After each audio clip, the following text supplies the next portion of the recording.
আজ আমি বাসে করে শীতের সবজি কিনতে যাব। হ্যাঁ, আপনারা ঠিকই শুনেছেন, আমি এই প্রথমবার বাসে করে বাজার করতে যাচ্ছিলাম। তো হ্যালো এভরিওয়ান, আসসালামু আলাইকুম। সবাই কেমন আছেন? আশা করি সবাই অনেক অনেক ভালো আছে। আপনাদের দোয়ায় ও আল্লাহর রহমতে আমি অনেক ভালো আছি। আমি কিন্তু জীবনের এই প্রথমবার বাসে করে বাজার করতে গেলাম। আর আজ আমি উঠছিলাম ইসলামিক ইউনিভার্সিটির 2 তলা বাসে। আমি কিন্তু এই প্রথমবারই 2 তলা বাসেতে উঠলাম। এর আগে কখনো আমি 2 তলা বাসেতে উঠি না। যদিও আমি বাস জার্নি একদমই করতে পারি না। 10 মিনিটের রাস্তায়ও যদি আমি বাস জার্নি করে যাই তাহলে যেন ক্লান্ত হয়ে পড়ি। যাই হোক, কথা বলতে বলতে আমরা ভাটুয়ের সবজি বাজারে চলে এসেছি। আর এখন যেহেতু শীতকাল চলে আসছে, আর এই শীতকালে অনেক মজার মজার সবজি পাওয়া যায় বাজারে। আর যেসব সবজি আমার অনেক অনেক ভালো লাগে সেই সব সবজি আজ আমি নিজের হাতে কিনে নিয়ে যাব। শীতকাল মানেই সবজির সময়। শীতকালে তাজা তাজা সবজি খেয়ে কিন্তু আলাদা একটা শান্তি পাওয়া যায়। আর আমি কিন্তু এই প্রথমবার ভাটুর বাজারে বাজার করতে গিয়েছিলাম। এর আগে কখনো ভাটুর বাজার থেকে বাজার করিনি। যেহেতু আমাদের বাসা ঝিনাইদহে, এজন্য উল্টে আর এদিকে বাজার করতে আসা হয় না। আর এটা হচ্ছে ভাটুই বাজারের পুরো সবজি বাজার। তো আমরা প্রথমে 3টা ফুলকপি বেছে ওজন দিয়ে কিনে নিই। আর এই শীতকালে মনে হয় যেন ফুলকপির তরকারিটা খেতে সব থেকে বেশি ভালো লাগে। আমার তো বেশ ভালো লাগে। আপনাদের কাদের কাছে ফুলকপির তরকারিটা খেতে ভালো লাগে আমাকে কমেন্টে জানিয়ে যাবেন। আর আজ ভাটুই বাজারের হাটের দিন ছিল,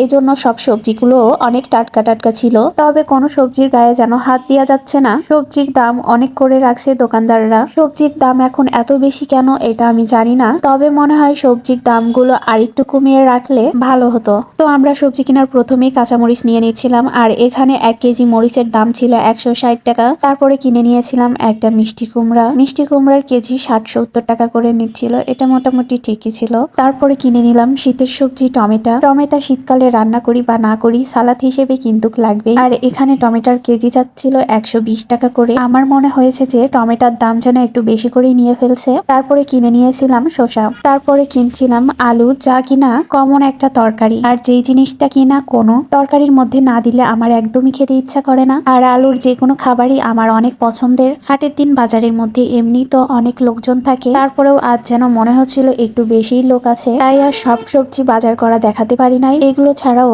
আমরা 2 ব্যাগ ভর্তি আরো অনেক অনেক জিনিস বাজার করে নিয়েছিলাম, যা কিনা একদমই ভিডিও করতে পারিনি, কারণ আমার কোলে আমার ছোট বাচ্চাটা ছিল। ওকে নিয়ে ভিড়ের মধ্যে আমি একদমই যে ভিডিও করতে চাইনি, কারণ ভিড়ের মধ্যে ওকে নিয়ে গেলে ধাক্কাধাক্কি লেগে যেত।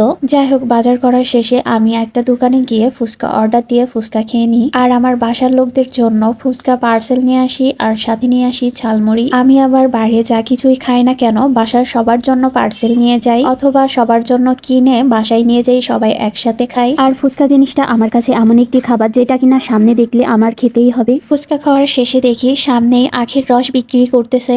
আর আখের রস তো আমার সব থেকে পছন্দের একটি খাবারের মধ্যে, যা কিনা সামনে দেখলে আমি খাবই। আর পরপর যেতে যদি যে কয়টা দোকান পড়ে সেই কয়টা দোকান থেকেই খেয়ে যাই মাঝে মধ্যে। যাই হোক, আখের রস খেয়ে আর বাসার সবার জন্য পার্সেল নিয়ে আমরা বাসার উদ্দেশ্যে রওনা দিই। যাওয়ার সময় আমি বলছিলাম আমি আর অটোতে করে ছাড়া বাসায় যাব না, এই জন্য একটা অটো ডেকে নিয়ে আসে। তারপরে আমরা অটোতে উঠে পড়ি। মাঝে মধ্যে এরকম বাজারে বাজার করতে আসলে কিন্তু আমার বেশ ভালোই লাগে, কিন্তু আমার কখনো বাজারেতে আসা হয় না। সব বাজার আমার বাবাই করে নিয়ে আসে। বাসায় বাজারঘাট থাকা সত্ত্বেও কিন্তু আজ আমি এক প্রকারের বাজার করতে চলে আসছি। যাই হোক, আমার ভিডিওগুলো আপনাদের কাছে কেমন লাগে, যদি ভালো লেগে থাকে তাহলে লাইক, কমেন্ট এন্ড শেয়ার করে দেবেন। আর পেজটা ফলো দিয়ে আমার পাশে থাকবেন। সবাই সুস্থ থাকবেন, ভালো থাকবেন। আল্লাহ হাফেজ।